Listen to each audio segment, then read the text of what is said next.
Union Banking Corporation was liquidated by the U.S. government, and Prescott Bush received $1.5 million for his holdings in his Nazi business, and that was the beginning of the Bush family fortune for all intents and purposes.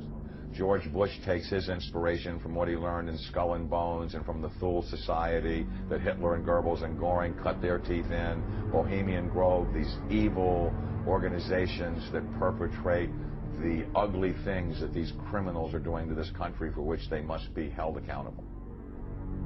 They are the most violent, dirtiest people on the face of the earth. Somewhere Americans are going to have to take their country back and start finding out who are these people. Who are these people we call our representatives, the Bushes. George Bush, the president, his father, went around the country talking about a new world order. The people who are running this country from behind the scenes do not care a thing about Americans or bloodshed anywhere.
You were both in Skull and Bones, the secret society. It's so secret we can't talk about it. What does that mean for America? The conspiracy theorists are going to go wild. I'm sure they are. I don't know. I haven't seen the web. Number 322. Sir. Were you a member of Skull and Bones in college in Bush? Were you in the same secret society? That's all right. Let me answer his question. Whoa. Don't chase me. I can't do anything.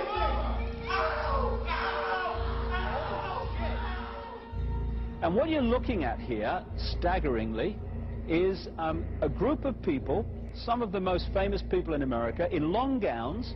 Behind them there, you see a 40-foot stone owl.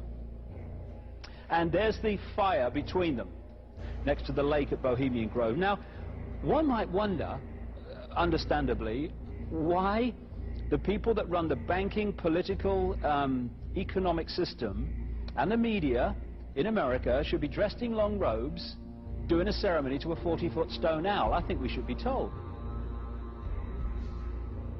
No doubt you'll be hearing about all the differences between John Kerry and George W. Bush. But we've discovered they do have something in common. During their respective college days at Yale, they both belonged to a group called Skull and Bones. He's come pretty close.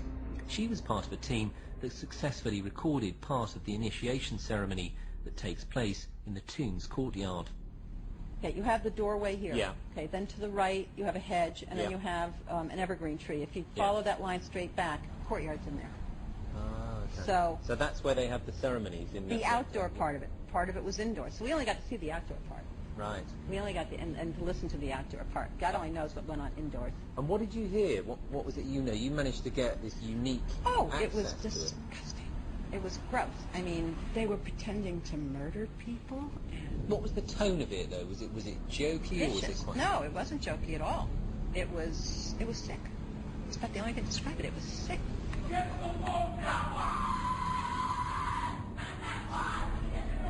What you're hearing is the first recording ever made of the Skull and Bones initiation ceremony. It has never been broadcast before.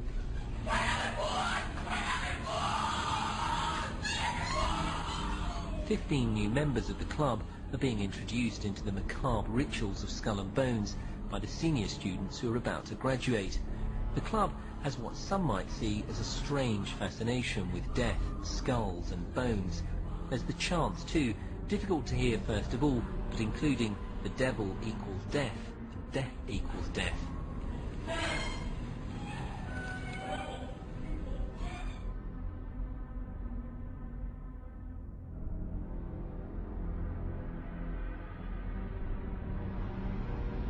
But when you get into a secret society of spirit worshippers, then, and especially when you're invited there by the direction of the higher-ups in the spirit world, you never get out of there alive.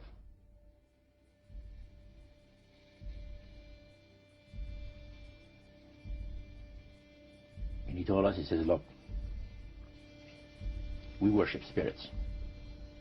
We worship Lucifer and all his angels. They're just as beautiful as they did before they were cast out of heaven. He says there was a misunderstanding in the whole thing. He says among the inhabitants of the galaxies. And he says our master was misunderstood. And they always praise the great master, Satan, as a super intelligent being that he is, beautiful to behold. And if he ever appears to you, you won't be able to look upon him because he'll be too bright.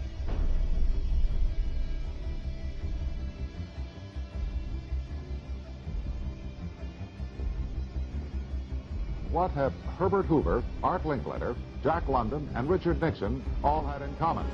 Well, they've all been members of the exclusive all-male Bohemian Club in California, where every year at this time, the elite from around the country get together for 2.5 weeks of fun and games. Among its members are businessmen like Leonard Firestone and Edgar Kaiser, and political figures like Gerald Ford, Henry Kissinger, William French Smith, and George Shultz. President Reagan, Vice President Bush, and Defense Secretary Weinberger are members of other camps. Richard Nixon is a Bohemian, and so are high-ranking executives of such companies as Eastern Airlines, Standard Oil of Indiana, and Bank of America. Privacy is one of the Grove's most cherished virtues. Members may not photograph, record, speak, or write about activities at the retreat. While many public officials are Grove members, the press is a distinctly unwelcome guest. We're from ABC News. Well, get back there. Get back there. Can we talk to somebody in the... Get back there. You see, for over 120-plus years in Northern California, in Sonoma County, on a 2,700-acre secluded redwood grove, leaders from around the world, prime ministers, chancellors, presidents, governors, again, the heads of industry, banking, academia, the media, Hollywood, travel there to engage in bizarre, ancient Canaanite, Luciferian, Babylon mystery religion ceremonies. We were inside 4 hours. That's only one day out of the 2 weeks that they meet there for the admitted Summer Fire Festival of the Bohemian Club.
sign.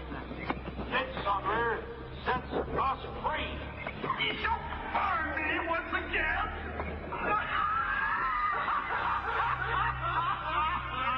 Now but these ways, which hither ye have brought from regions where